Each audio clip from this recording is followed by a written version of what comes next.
আমার মেয়ের বার্থডে উপলক্ষে আমি কেক বানাতে চলে আসলাম। আসসালামু আলাইকুম, সবাই কেমন আছেন? আলহামদুলিল্লাহ ভালো আছি। তো আমার মেয়ের বার্থডে কালকে গিয়েছে 8 তারিখে। চাইছিলাম না কোনো কিছু করতে, কারণ মেয়েরও এক্সাম, ছেলের এক্সাম চলতেছে, দুইজনের এর ভিতরে আসলে ঝামেলা করতে চাচ্ছিলাম না। তার উপর হলো গিয়ে আমার ছেলেটার এত পরিমাণে জ্বর, বমি, যা বলার বাহিরে। তারপর দেখলাম যে সে খুব মনটা খারাপ করবে, তার কারণে আর কি একটা কেক বানিয়ে নিলাম। আর যেহেতু আমি কেক বানাতে পারি, সেই ক্ষেত্রে একটা কেক বানিয়ে বাচ্চাকে সারপ্রাইজ তো দেওয়াই যায়। এই তো আমি কেক বানাতে চলে আসলাম। আর আমার মেয়ের বার্থডে উপলক্ষে অনেক ভাইয়া আপুরা সবাই অনেক ভালোবাসা দিয়েছেন, আমার মেয়েকে উইশ করেছেন, সবাইকে অনেক অনেক ধন্যবাদ। আর এইদিকে আমি 2টা মোল্ডেই আর কি চকলেট ফ্লেভারের কেক বসিয়ে দিব। আর আমি কেকটা আর কি চুলাতেই বেক করে নিব।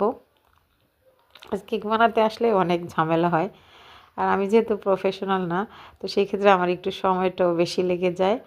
তো এদিকে কেক বানাতে 2টা চুলায় বসিয়ে দিয়ে আমি আর কি চলে গেলাম ক্রিমটা বিট করতে। ক্রিমটা বিট করে রেখে দিব, তারপর আর কি ডেকোরেশন করে নেব। তো আলহামদুলিল্লাহ মোটামুটি ভালোই হয়, খেতেও খারাপ হয় না। দেখতে খারাপ হলেও খেতে আর কি খারাপ হয় না। আসলে এই ছোটোখাটো দিয়ে বাচ্চাদেরকে খুশি করা যায়, ওরা আসলে ছোটোখাটো বিষয়ে অনেক খুশি হয়ে যায়। আর বিশেষ করে এখনকার বাচ্চারা মানে কেক কাটা মানেই ওদের মানে বার্থডে উদযাপন করা, এর থেকে বেশি কিছু চায় না। তো তার একটা গিফট লাগবে, কী নেবে সে? পুতুল। স্কুলে থেকে তাকে সোজা নিয়ে চলে গেলাম দোকানে। তো এইখান থেকেই একটা আর কি পুতুল সে পছন্দ করেছে।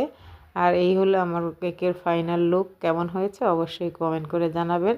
আর সে ছোট ছোট বাচ্চাদেরকে নিয়ে, আবার তার একটা কাজিন ছিল, তো সবাইকে নিয়ে সে কেকটা খুব আনন্দের সহিত কেটেছে। আর সবাই আমার মেয়ের জন্য দোয়া করবেন। সবাই ভালো থাকবেন। আল্লাহ হাফেজ। যে কতটা খুশি হয়েছে যা বলার বাহিরে। আলহামদুলিল্লাহ।